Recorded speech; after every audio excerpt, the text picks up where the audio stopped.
Every morning was a copy of the one before. The alarm buzzed, the phone lit up. Notifications. Endless. And Alex, a young man in his late 20s with soft eyes and gentle features, would sit on the edge of his bed, staring into the screen. Not searching, just avoiding. He wasn't unhappy exactly, but life had blurred into repetition. The city outside was always rushing, cars honking, people pushing past, everyone in a hurry to be somewhere. But Alex wasn't going anywhere in particular, just moving, because that's what you do. His posture slouched, his mind cluttered. That afternoon, something pulled him away from the crowd. A narrow path, half hidden, led down by the river. The noise of the world faded, replaced by birdsong and breeze. It was quiet, and for the first time in a while, he breathed. There, under a grand old oak, sat a man. An elderly gentleman, wise eyes, white beard, warm beige sweater, a wide-brimmed hat resting gently on his head. He looked like he belonged to the place, like the wind and the river were old friends. Alex hesitated, then sat beside him. The man's name was Mr. Thomas. They spoke of simple things, books, weather, coffee. No pressure, no expectations.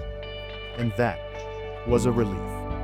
After a while, Mr. Thomas turned to him and said, "You know, the mistake people make is thinking change needs to be loud or fast or grand.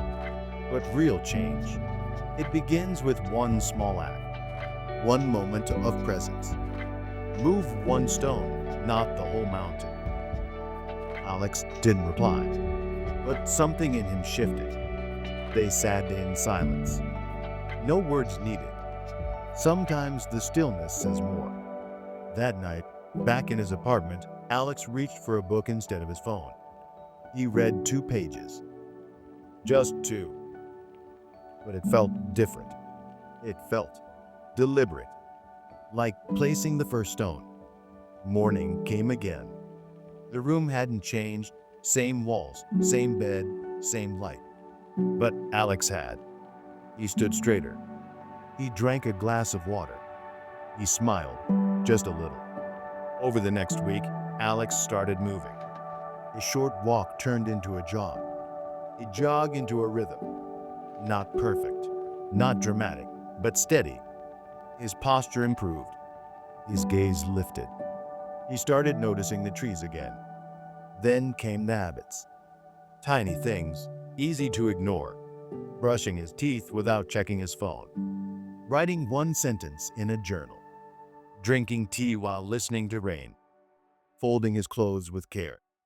Watering a plant and watching it grow. One stone, then another, and another. One crisp autumn morning, Alex returned to the oak tree. The bench was empty. Mr. Thomas was gone. But his presence lingered in the wind, the leaves, the stillness. Alex bent down and picked up a small stone from the river's edge. It wasn't heavy, but it carried meaning.